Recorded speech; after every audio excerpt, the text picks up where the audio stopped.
अस्सलाम वालेकुम। मेरा नाम है मुबश्शिर लुकमान और आप देख रहे हैं Mubashshir Lukman YouTube channel. Iran ने जनरल कासिम सुलेमानी की शहादत का अमरीकी फ़ौजियों के हाथों बदला लेने के लिए इराक में मौजूद अमरीकी फ़ौजी अड्डों पर हमला कर दिया और ईरान की तरफ से अमरीका और उसके इत्तेहादी अफवाज के 2 फ़ौजी अड्डों पर 15 बैलिस्टिक मिसाइल दागे गए। ईरानी टेलीविज़न के मुताबिक जिसमें 80 अमरीकी दहशतगर्दों की हिलाकत का दावा सामने आया है। ईरान के सुप्रीम लीडर आयतुल्लाह खामेनी ने उन हमलों को अमरीका के मुंह पर तमाचा करार दिया और कहा है कि अमरीका खित्ते से निकल जाए। ज़राए के मुताबिक रात 1:30 बजे इराक में 2 फ़ौजी अड्डों को निशाना बनाया गया जहां अमरीकी इत्तेहादी अफवाज के एहलकार रहते हैं और इस हमले में ईरान ने अपनी सरजमीन से 1 दर्जन से ज़ायद मिसाइल फायर किए। ईरानियन टेलीविज़न यानी ऑफिशियल टेलीविज़न के मुताबिक इस हमले से बकौल उनके 80 अमरीकी दहशतगर्द जो हैं वो हलाक हुए हैं। ताहम अमरीका की तरफ से अभी तक फ़ौजियों की हलाकत और तादाद के हवाले से कोई आदाद व शुमार सामने नहीं आई है। सरकारी टेलीविज़न की रिपोर्ट में पासदारा ने ईरान की जानिब से कहा गया है कि अगर अमरीका ने जवाबी कार्रवाई की तो ईरान की नज़र खित्ते में मौजूद 100 के करीब अहदाफ पर है और ज़राए के मुताबिक ईरान की तरफ से इराक में मौजूद अमरीकी बेस पर जो मिसाइल यानी हैवी मिसाइल्स दागे गए हैं इनसे अमरीका की बड़ी सुबकी हुई है और ज़ख्मी अमरीकी कैजुअल्टीज़ फ़ौजियों को हेलीकॉप्टर्स के ज़रिए वहाँ से निकाला गया। ये अमेरिकन बेस इराक की अहम तरीन बेस है जो अमरीकी फ़ौज को ड्रोन ऑपरेशंस के लिए बैकअप फराहम करती है और इसी बेस से ईरानी जनरल कासिम सुलेमानी को निशाना भी बनाया गया था। ईरानी मिसाइल्स के हमलों से इस अमेरिकन बेस में मौजूद ड्रोन और हेलीकॉप्टर्स को शदीद नुकसान पहुंचा और अमेरिका का एयर डिफेंस सिस्टम ईरानी मिसाइल्स को रोकने में बुरी तरह नाकाम हुआ। 1979 में तेहरान में मौजूद अमरीकी सफारतखाने का मुहासरा करने के बाद अब तक ये ईरान का अमरीका के ख़िलाफ़ सबसे बड़ा बराह रास्त हमला है और इस हमले में अहम बात यह है कि यह हमला ईरान ने डायरेक्टली किया है, प्रॉक्सीज को इस्तेमाल नहीं किया ताकि वो अपनी आवाम को दिखा सकें कि वो अमेरिका पर हमला कर सकते हैं और दुनिया को भी यह पैगाम दे दिया कि इसने कासिम सुलेमानी की शहादत का बदला ले लिया। ईरान के जवाबी हमले के बाद ईरान के वज़ीर ख़ारजा जवाद ज़रीफ ने अपने ट्विटर पैगाम में कहा कि ईरान ने अक़वाम मुत्तहिदा के चार्टर आर्टिकल 51 के तहत अपने दिफा में मुनासिब इक़दाम उठाए हैं और ईरान जंग या कशीदगी में इजाफा नहीं चाहता, लेकिन किसी भी जारियत के ख़िलाफ़ हम अपना दिफा करेंगे। दूसरी जानिब अमरीकी महकमा दिफा यानी पेंटागन की जानिब से ईरानी हमले से होने वाली हलाकतों की तादाद कन्फर्म नहीं हो रही है और पेंटागन के तर्जुमान ने एक बयान में कहा कि इराक में अल असद फ़िज़ाई अड्डे और अराबील में एक और अड्डे को निशाना बनाया गया और हम लड़ाई से होने वाले नुकसानात के इब्तदाई जायज़े पे काम कर रहे हैं। उसी बयान में मज़ीद ये कहा गया कि जैसे ही हम सूरत हाल और अपने रद्द अमल का अंदाज़ा लगा लेंगे, खित्ते में मौजूद अमरीकी एहलकारों, इत्तेहादियों और शराकतदारों के दिफा और हिफाजत करने के लिए तमाम तर ज़रूरी इक़दाम उठाए जाएंगे। ट्विटर पर अपने पैगाम में अमरीकी अवाम को तसल्ली देते हुए अमेरिकन प्रेसिडेंट डोनाल्ड ट्रंप का कहना था कि अब तक सब ठीक है, हमारे पास दुनिया की सबसे बेहतरीन और ताकतवर फ़ौज है और डोनाल्ड ट्रंप ने कहा कि इराक में 2 फ़ौजी अड्डों पर ईरानी मिसाइल हमले में होने वाले नुकसानात और हलाकतों का अंदाज़ा लगाया जा रहा है और इस ज़िमन में बुध की सुबह बयान जारी किया जाएगा। और अगर देखा जाए तो इस हमले से ईरान को बहुत फेस सेविंग मिल गई है और अब अपनी आवाम को भी बता सकता है कि उसने कासिम सुलेमानी का बदला ले लिया। अब बॉल एक दफ़ा फिर अमेरिकन कोर्ट में है और अमेरिका ने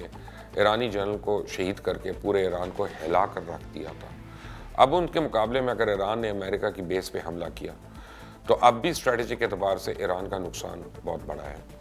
अगर अमेरिका चाहे तो ये मामला यहीं ख़त्म हो सकता है और पूरे खित्ते को जंग की आग से बचाया जा सकता है। इराक में ईरानी हमले की खबर फैलते ही एशिया में स्टॉक मार्केट तेज़ी से नीचे आ गई, जबकि सरमायाकारों ने सरमाया महफूज बनाने के लिए जापानीज़ येन और गोल्ड में अपनी इन्वेस्टमेंट्स को कन्वर्ट करना शुरू कर दिया, जिससे इनकी कीमतों में इजाफा हो गया। हमले के बाद मशरिक़ वस्ता में तनाज़ा जोर पकड़ने और गैर यकीनी सूरत हाल के पेश नज़र तेल की कीमतें कई माह की बुलंद तरीन सतह पर चली गई और ईरान की तरफ से हमले के बाद बहुत यानी सी एयरलाइंस ने ईरानी एयर स्पेस को अपनी फ़्लाइट्स के लिए नो गो एरिया करार दे दिया और वहाँ से डाइवर्ट करना शुरू कर दिया। और अब अमेरिकन एविएशन एडमिनिस्ट्रेशन ने नोटिस जारी किया है कि गैर फौजी परवाज़ें ईरान, इराक और गल्फ और गल्फ ऑफ ओमान की एयर स्पेस में ऑपरेट करने से गुरेज करें। अभी शायद अमेरिका को यह हमला हजम नहीं होगा और अब अमेरिका की कोशिश होगी कि इराक में मौजूद अपने फौजियों को महफूज बनाने की कोशिश करे, क्योंकि ईरान ने हमला करके ये तो साबित कर दिया कि वो खित्ते में मौजूद अमेरिकी फौजियों को कहीं से भी निशाना बना सकता है। और अगर देखा जाए तो यमन से लेकर शाम और इराक से लेकर अफगानिस्तान तक ईरान के लोग मौजूद हैं। इसलिए अमेरिका कोशिश करेगा कि अपने ट्रूप्स को महफूज बनाए और ज़्यादा से ज़्यादा फ़िज़ाई हमलों का सहारा ले। अमेरिका की तरफ से कासिम सुलेमानी पर हमले के बाद इराक में मौजूद नेटो ट्रूप्स को गुज़िश्ता रोज़ ही इराक से कुवैत समेत दीगर महफूज मुकामात पर ले जाने की खबर भी सामने आई। दूसरी तरफ प्रेसिडेंट ट्रंप को अपने मुल्क के अंदर भी ईरान के खिलाफ जंग के हवाले से मुखालफत का सामना है, और अगर अमेरिका की तरफ से कोई जवाबी कार्रवाई की जाती है और उसके जवाब में ईरान उसी तरह भरपूर जवाब देता है तो फिर खित्ते में जंग नागुज़ीर हो जाएगी और पूरा मशरिक़ वस्ता इस आग की लपेट में आ जाएगा। पाकिस्तान अब तक तो गैर जानिबदार रहने का कह रहा है,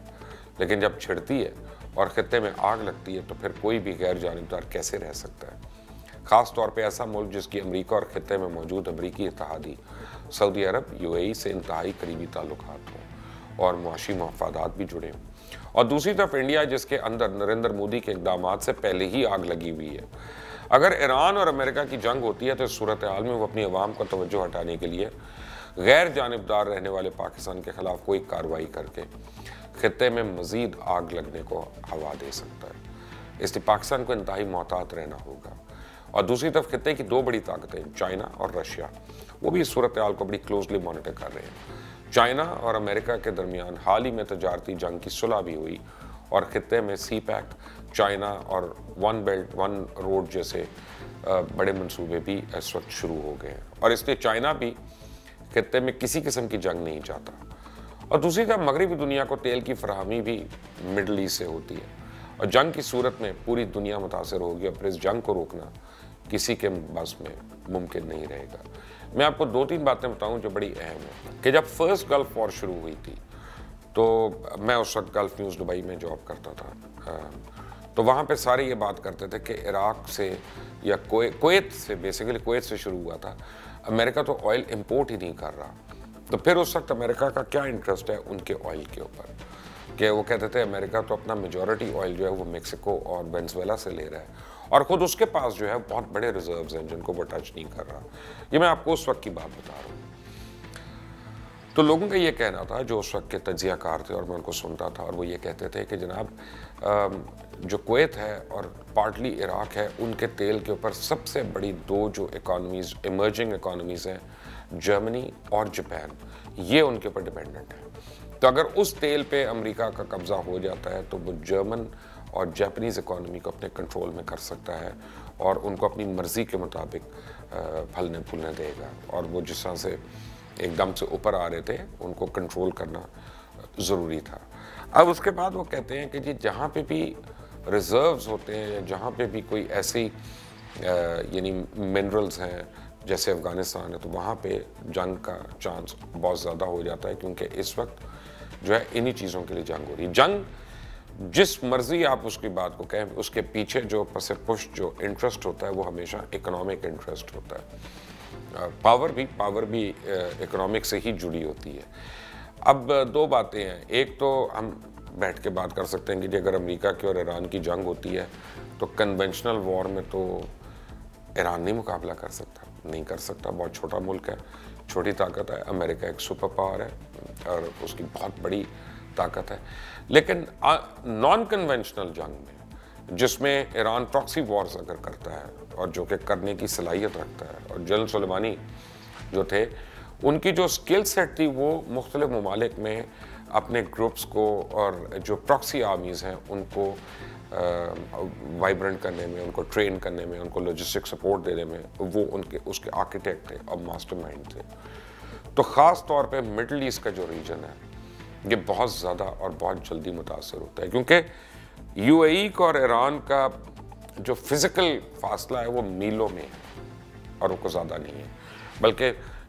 UAE की एक पर्टिकुलर कोस्ट लाइन का एक एरिया है कि जहाँ पर अगर आप खड़े होकर देखें तो आपको ईरान की कोस्ट लाइन नज़र आ सकती है on a good clear day. तो वो उनके लिए बड़ा आसान है। अगर उनसे कोई चीज़ कंट्रोल ना हो तो फिर वो उन जगहों पे करें, और उनका कहना ये होगा कि जनाब जहाँ पे जिस अमेरिकन बेस को इस्तेमाल किया जाएगा ईरान के ऊपर हमला करने के लिए, हम उधर हमला करेंगे, तो उनके लिए वो उस तरह से मिडल ईस्ट के अंदर हमले करने के रास्ते खुलते रहते हैं। तो ये बहुत ख़तरनाक डेवलपमेंट है। जंग में कभी कोई सही नहीं होता, मैं तो ये बिलीव करता हूँ, और जंग कभी भी किसी तरह सही नहीं होती। अल्लाह करे